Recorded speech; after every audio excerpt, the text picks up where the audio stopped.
Hello everybody, it's Henry Wiederman. I'm working on my neighbor's lot for him. I want to get a little bit of exercise too, work my equipment. I like doing this, but let's talk about something. Another reason why I'm doing this video.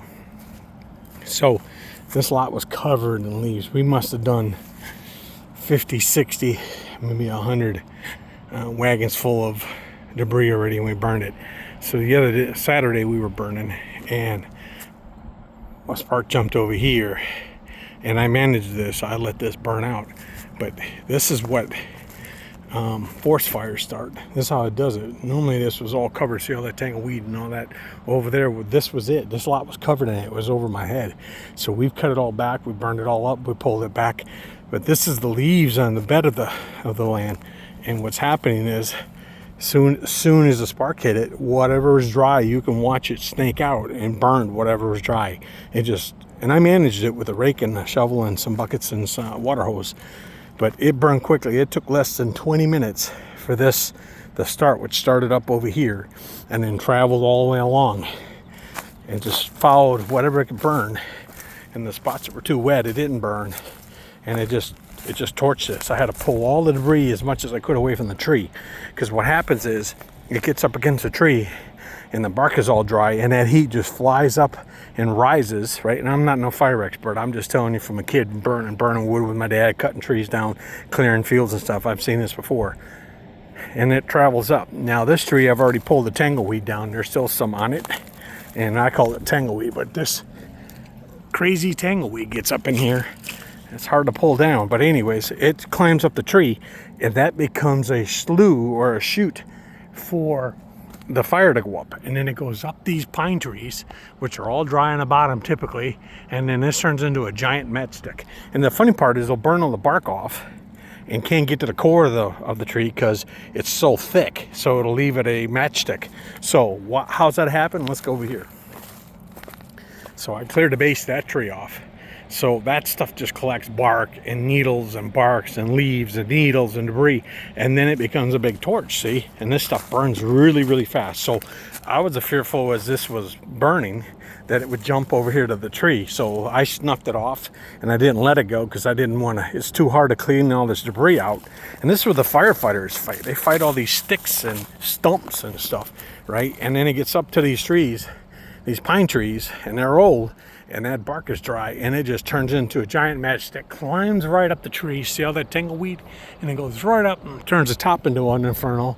Then the heat from it travels to the next one and next one. Now, here's how it really travels. You can only see this. So this is what you would fight in the woods. You don't let this stuff get overgrown and to a point. And see that over there? The fire went up over there. I controlled it, and then I did a break. You can see where I did a fire break. But I was afraid if it jumped into here, see this? This was an old tree. If it jumped into here, this would turn into a giant fire inferno. And then it would get over to that tree that I marked that's dead. See how dead that is? And then it would jump to that tree, and then it just keep on going. And this gentleman is full of trees. And they were just next to this house, and then next to that neighborhood, and that's how this works.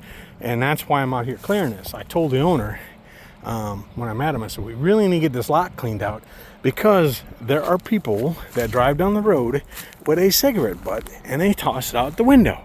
It is a residential area, and I'm seeing them up in the grass. It'd take one cigarette butt, which runs 500 to 1,000 degrees on the tip of it, to start this mess off, and then before you know it, this whole freaking field is gone and on fire. And look at this. This is the tangleweed. This is what really gets really bad. Is this stuff is already aerated, it's climbed up the tree, right? And that just stuff is a giant upside down Q-tip. And it just starts on fire, and this stuff runs like a rabbit. If I was to get this burning and I didn't control this and take it off the tree, I'd lose control of it. It would run over there, and before I know it, this whole little lot in less than 30 minutes. And I'm telling you, it don't take much. Whether you got water around or not, this stuff burns so quick if you don't get it up. That's why I've been out here raking and cleaning. Just this little bit here took less than 20 minutes to get going. If it got over here and got out of control on this heavy brush right here, that house is in jeopardy, because that is less than 25 feet from the home. It jump up into the trees, climb up like it's nothing, and then you got a giant fire on your hands. So that's why you got to keep this stuff pulled back, cut back, and you got to stay control of it. If you don't, and these lots that are next to your house, you don't give it two farts. Let me tell you what you got a hidden danger going on. It takes one dry season and some idiot with a cigarette out the window, or some stupid person that ain't being smart that day comes out here, and before you know it, this simple wooded lot is gone. I mean, up in flames in a heartbeat. That is all very combustible material sitting back there, and that's why I've worked my hardest to get this cleaned out. So my goal is to get this cleaned out up to those pine trees and make a fire break on the lot to the next lot as much as I can without going in that mess. I'm not cleaning that out. That's Snake Haven there. And get it away from all the other trees as much as possible. But you got to take care of this stuff. You got to pull it down. You can't let jungles next to your house on either side and in the back. You're waiting for a serious fire hazard. One lightning strike on these pine trees, whew, this is gone. This will disappear in less than 30 minutes. I've seen it. I've seen how quick that ran.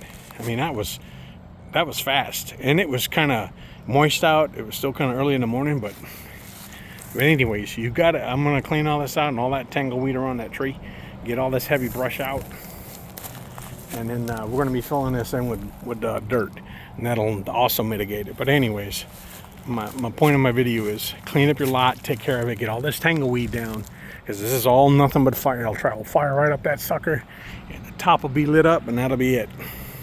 And this stuff burns quick. It's small kindling. It's smaller than your pinky finger. It's smaller than a pencil, and this stuff lights really, really, really quick. It don't take much. One flicker and it's gone. And then you got all this dead grass and all these dead leaves and all these pines and all these pine needles and pine cones. They're all nothing but fuel for a fire, and you're just waiting for it to happen. So go clean your fields out, take a look at it, put a fire break between you and your house so you don't have to worry about, because what happened down in California is based on this type of stuff. This stuff is dangerous. It's everywhere. So, and it don't take much. All right, well, that's my pitch for everybody. The pond's looking good. I got a good clearing on it. The owner that owns the lot's really happy. I made a good dent tonight. Got this all piled up and pulled out of the water, and trimmed all this back, pull all this mess back. Alrighty, and I got 2 piles of wood. Me and my wife have been busy the last couple of days, so anyways, we enjoy it. I got a good view from here to my house. That's really nice. Neighbors and the pond. Alright, take care of your fields. Get them cleaned up. You don't want to have a fire because it's nasty to put out, people. Have a good day.